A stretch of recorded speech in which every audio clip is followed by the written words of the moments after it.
Welcome. I'd like to begin with an introduction. Christopher Langan, who is an independent researcher, he has produced original work in graph theory, in algebra, in advanced logic, in abstract computation theory, artificial intelligence, physics, and cosmology. Chris has focused on one of the most fundamental challenges of our time, and that is a metaphysics that is adequate to what we know. There's a way in which something fundamental happens with the emergence of symbolic language. The planet has been altered in an irreversible way with the appearance of this species, Homo sapiens, and the development of language. And we, as Chris points out, and others have also emphasized, that we tend to think of our languages as separate from their referent. So we have our language and our knowledge about a world out there, and this dualism is ultimately related to so much of the violence that's taking place on the planet, especially in terms of anything like a movement beyond the divisions among different religious and ideological languages. It is a great achievement and gift on the part of Christopher Langan to articulate the first, I think, metaphysical system that goes beyond this fundamental dualism. Could you please welcome Christopher Langan?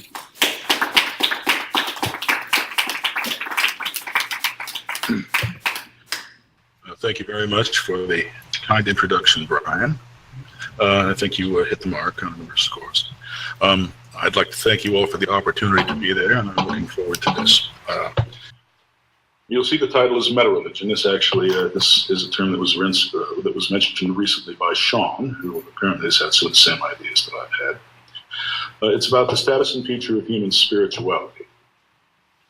Reading. The meaning and purpose of spirituality and religion. Man craves knowledge of his own identity. Human identity is coherent, existing as a unified whole without gaps or breaks that might interrupt the connection between its various parts and aspects. If human identity were dualistic, existing in two essential or fundamental parts, the equally fundamental gap between the parts would render it dissociative and pathological. To understand his own identity, man requires a self-model. That is, he requires a valid interpretation of the human individual in society, and of both himself and society in reality at large. This is an unbroken correspondence that spans the extended relationship between man, who inhabits reality, and reality in its most basic and universal form. In other words, man is embedded in reality, therefore, basically, reality is a higher form of man. It's a more distributed form of externalization in some respect. Spirituality is the highest form of human identity, and religion is its organized formulation.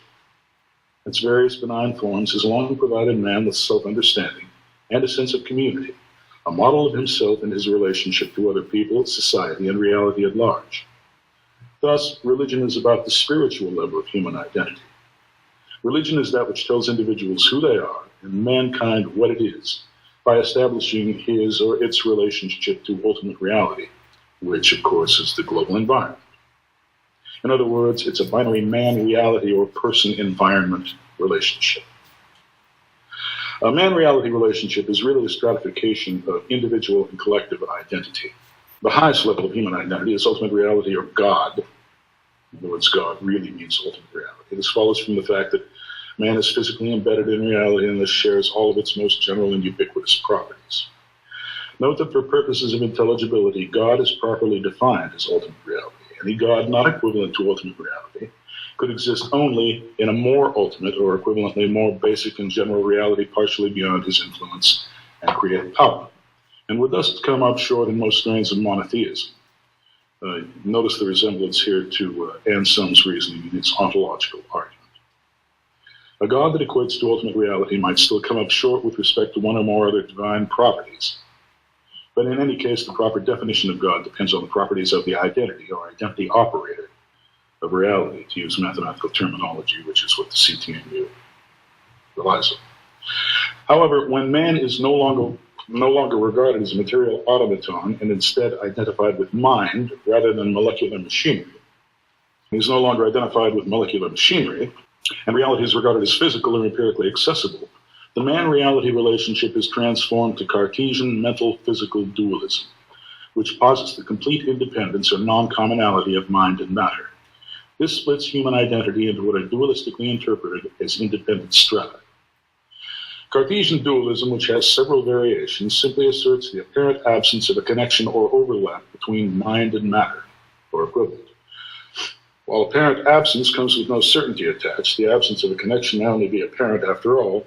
Even those who have recognized the problem have not been able to see exactly how it could be solved and the connection provided.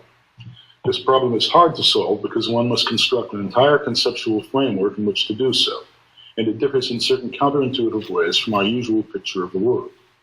In order to avoid having to cope with these differences, it's much easier to simply detour around them, which puts one back on the main road, and this saves one from having to do any steep or lonely climbing.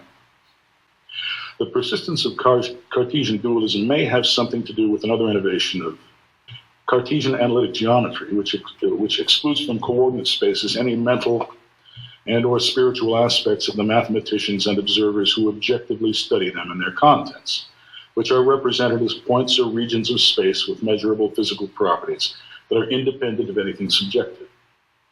Thus, Cartesian analytic geometry dualistically separates the observer or mathematician from both space and its content. Its mind resides with one, while the other usually represents matter as something else of a physical, non-subjective nature. This faithfully reflects Cartesian mind-matter dualism. Religious scripture and doctrine ideally afford a valid and coherent linguistic formulation of spiritual identity, where valid means self-consistent on the semantic and syntactic levels. But Cartesian dualism is synonymous with incoherence. It fundamentally divides reality and then inconsistently reverses itself in a futile attempt to patch reality back together across the gap. This amounts, of course, to logical inconsistency. The coherence and consistency of religion, like those of science, require embedment in a higher level of formulation of logic, the basis of valid cognition and perception. The crisis of human identity and spirituality. Spirituality, of course, being the highest expression of human identity. Where spirituality is the faculty of spiritual identification, the crisis of spirituality is a dualistic or dissociative crisis of identity. This crisis is metastasized into the political and economic contexts, where philosophical dualism has engendered a catastrophic individualism, collectivism dichotomy that is being cynically and self-interestedly played by the powers that be. Present forms of religion and religious scripture instantiate dualism on the level of theory and model. That is, a scriptural or a theoretical language is set apart from its content. Mind, or that which endows the language with meaning, is set apart from reality. And the model, an extended mapping, then spans the dualistic gap. But although the model is always implicitly associated with a mind and thus present on both ends of the identity mapping, this requirement is unacknowledged. Owing to dualism, the prevailing model of man is that of a stimulus-response machine. Man is modeled as a self-interested consumer and political agent, essentially physical and mechanical in nature. But what is mechanics? It is itself physical as opposed to telic, and thus falls on one side of the Cartesian dualistic barrier. The relationship of man to human society, to reality, is cybernetic. It's structured as a control and communication feedback loop. But in practice, the feedback itself is controlled. A special corporate governmental controller class, inhabiting an associated egregore, treats man as an object of control through secrecy and disinformation, indoctrination, conditioning, and coercion. Ecumenical and multi-religious conferences and councils dedicated to a millennial religious reformation or synthesis are controlled by those with wealth and political power, for whom the utility of religion is primarily to control human identity, to shape it rather than comprehend it, and thereby to control the masses. That is, to remodel man at the convenience of the overclass. True religious unification is avoided as top-down secular control is facilitated by division and mutual suppression of divergent ideologies. And this situation is maintained by fostering a dualistic worldview in which each religion is an island of faith, separated from the others by gulfs of incompatible doctrine. This is reflected in the engineered opposition of faith and knowledge. Faith and knowledge, or that of which they are the corresponding modes of recognition, are usually regarded as subjective and objective respectively, hence are related by subject-object dualism. This, of course, is just a variation on Cartesian mind-matter dualism and defeats the actual purpose of religion. It's sometimes said that religion is a matter of faith, while science is a matter of knowledge, and never the twain shall meet. But this is an untenable dualism, as faith and knowledge cannot be rationally separated. In order to have faith in something, one must know its identity, while in order to know something, one must believe in one's knowledge. Faith and knowledge must therefore be understood in a way that brings them into coincidence, with religion and science converging in tow. As one might expect, by its subservience to those who fund and control it, and with all due respect to those present here, academia helps perpetuate this situation. The dominant worldview in academia is naturalism, yet another form of dualism. This term is somewhat interchangeable with atheism and secularism, depending on context. Methodological naturalism excludes the supernatural from the content and methodology of science, while metaphysical naturalism excludes it from all of existence. Neither kind of naturalism is consistent with the meaning and utility of spirituality and religion. Human beings invest religion with positive feelings, emotions, and expectations based on truth claims, which require to have real-world content related to the formation and actualization of human purpose and destiny. Religion must describe not a mere object of hope, but a verifiable basis of hope. Naturalism, like dualism, divides reality and human identity from themselves, thus defeating the spiritual imperative of coherent identity. Religion is in rapid decline as metaphysical naturalism, or physical monism, which is another name for it, undermines spiritual cohesion. The separation of church and state, originally meant to safeguard the freedom of the people to worship as desired, has been reinterpreted to mean freedom of the state from religious competition for the hearts and minds of the populace. In other words, it has been misconstrued as another expression of dualism, leaving open the way toward a secular anti-spiritual theocracy. True spirituality from its previous role in human identity and destiny.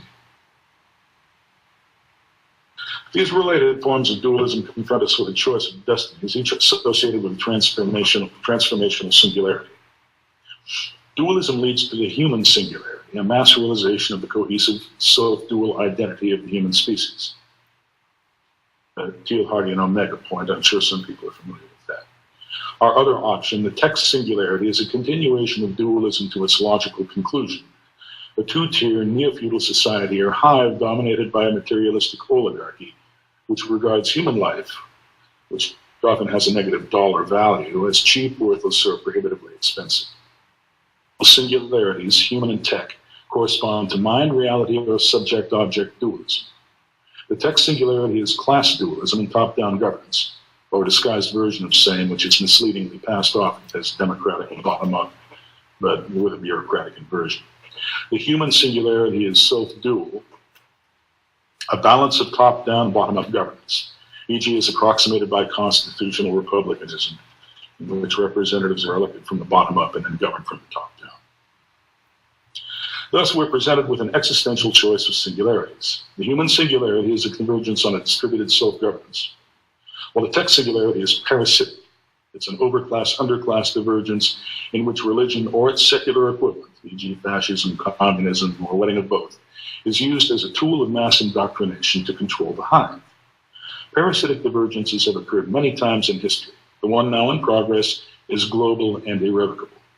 If humanity is to save itself from an insectile, hive-like future, the human singularity must absorb and control the text singularity. Self-duality, the coincidence of dual aspects of a single identity, must prevail over dualism in science, religion, and politics alike. Reality, language, and 21st century metaphysics.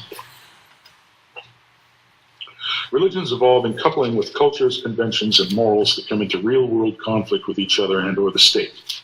Possible responses include segregating religions, allowing or encouraging a single religion to become everywhere dominant, playing different religions off against each other in a strategy of mutual containment, merging religions by syncretism, which means collecting their respective beliefs and rituals under one aegis, or eliminating religion entirely.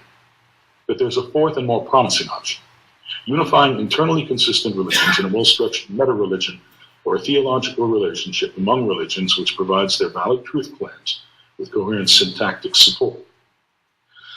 The structure of this relationship is that of a language. Like theories of science, religions are scriptural and doctrinal languages taking a single shared reality as content, including the physical universe and subjective beliefs, codes of behavior, and notions of the sacred arising therein. This implies that a meta-religion is a comprehensive meta-language of religious languages.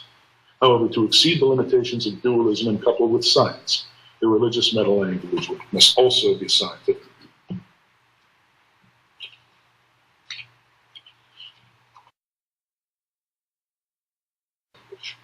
All intelligible languages include logic as a syntactic ingredient, which means that ostensibly independent languages share common syntax and are merely parallel aspects of one all-encompassing language, namely logic itself. In other words, the true-false distinction of logic is really identificative syntax. You couldn't identify anything at all without being able to pin the truth value 1 to it as opposed to the truth value 0. So we need logic in order to identify ourselves and our reality. This implies that a sufficiently powerful formulation of logic comprises a common language for science and religion alike, and can thus function as a bridge between them and their respective symbolic and semiotic aspects. But standard predicate logic is itself understood as a dualistic language. Although it links attributes and objects together in attributions, it does so on a weak and tentative basis. Whatever it attributes to real-world content can be ascertained only by empirical confirmation.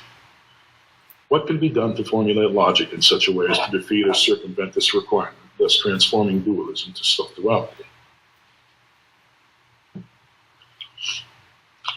Like all conventional languages, religious, scriptural, and doctrinal languages are dualistic. That is, they are held apart from their reference in universes of discourse. Yet they take as their content not only the perceptible universe of science, but a shared metaphysical extension thereof. Standard theology, the study of God and religious belief, an ad hoc meta-language of religious languages suitable for their analysis and comparison, is dualistic as well, standing apart from its content. To eliminate cognitive dualism with respect to any universe of discourse, i.e. reality at large, dualism must be formally eliminated within the associated language.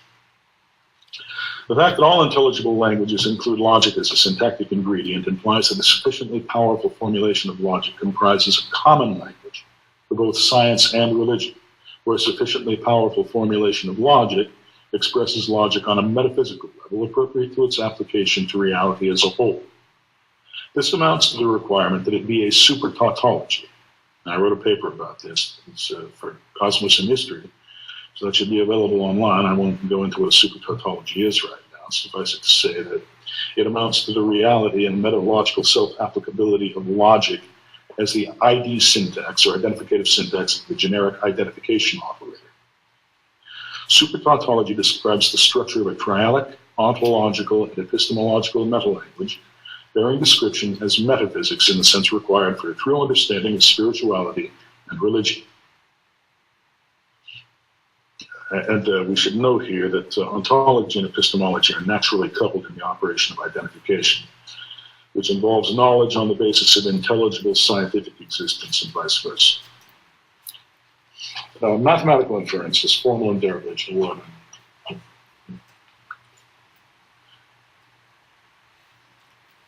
Mathematical inference is formal and derivational, while causal inference is interactive and linear, events occurring along timelines.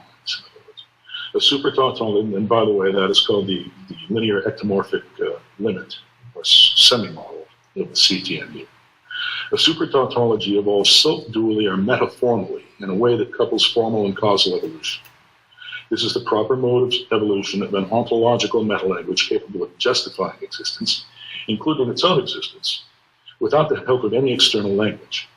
Metaformal derivation is what already permits the logical inference of necessary consequences from empirical observations, a scientifically necessary mode of inference which requires the implicit distribution of logic over empirical reality.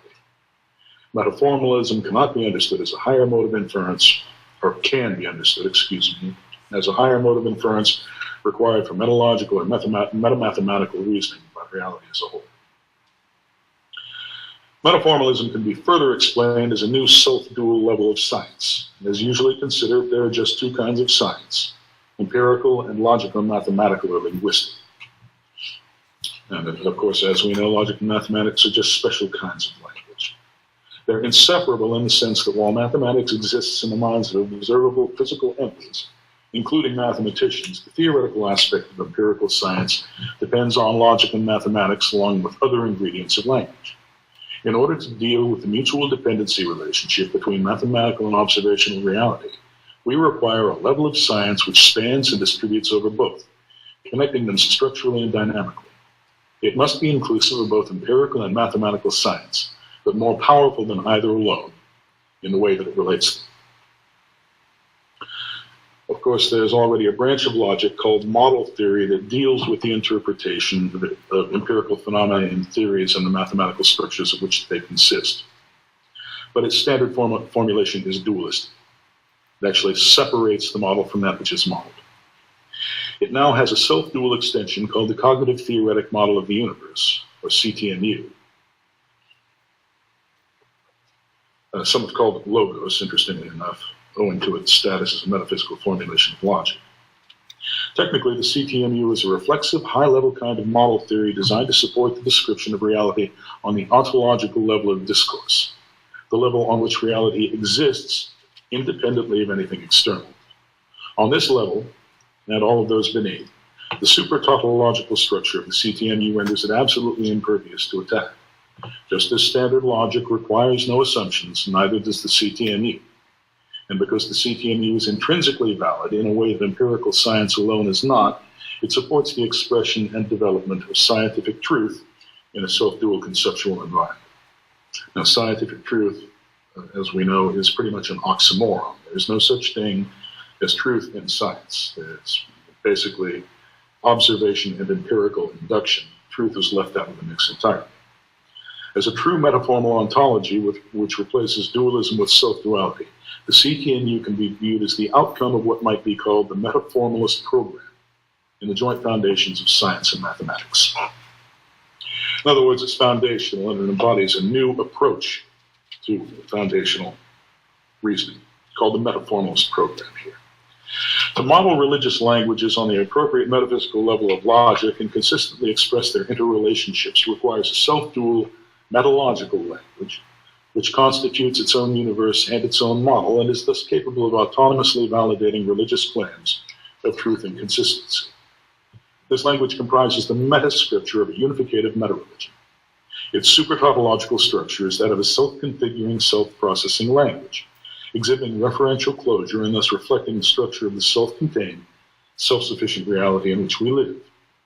Encoding the relationship between man and deity, humankind, and the metaphysical structure of reality, it's the only valid basis for eliminating the religious conflict and confusion that threatens our world without sacrificing that which makes us human, which is, of course, our spirituality. Despite the fact that an elementary formulation of the CTMU has elicited almost no interest after nearly 3 decades above ground, at least in academia proper, it is natural to ask how it is likely to impact the intellectual environment. Perhaps the most profound change in our worldview will come from learning that living, breathing human beings are essential and logically necessary ingredients of reality. They're not just emergent phenomena which supervene on brute physical processes. In the CTMU, human beings comprise a class of entities with a very specific mathematical formulation and an essential role in the structure and dynamics of reality. Once this is properly understood in academia, which has been a sore subject with me, but academia does suffer from some amount of closure. It tends to be extremely self-absorbed and has a preference for orthodoxy and conceptual momentum over innovation. This realization will, of course, be characteristically retarded. Did I choose that word? Apparently I did. For mathematics and the hard sciences, it will probably be the most It'll probably be mostly business as usual, especially at first, because both already have places in the CTMU in their current forms. Pure mathematics inhabits SCSPL syntax, while science inhabits the linear ectomorphic semi-model of the CTMU. Has a limit. And we'll ignore for now the relationship between the syntax and the limit. For softer and more amorphous sciences, which do not enjoy rigorous mathematical theories that compensate for their lack of solid conceptual foundations, the benefits may be more readily felt, at least among those who have not been locked into academic naturalism. Philosophy and theology have the greatest potential to undergo a more immediate change. At any rate, it will no longer be possible for philosophers and theologians to rationally dismiss the metaphysical aspect of reality or its implications, or to concoct ad hoc rationalizations based on relativism and existential ambiguity. Meanwhile, the emergence of a common foundational language for all of these disciplines will be gradually realized. As for religion, and that's really what this is about, believers of which often languish under the crushing weight of orthodoxy and group pressure, a whole new level of courage and open-mindedness will be required. But fortunately, perhaps as an unintended consequence of the steady erosion of religious dogma, many minds have already been opened sufficiently to accommodate a greatly enriched understanding of spirituality. Let's hope that there are enough of them to help us attain the human singularity and thus brighten the increasingly gloomy future of mankind. And that concludes the written part of the presentation. Thank you, Chris. Now, I believe we have to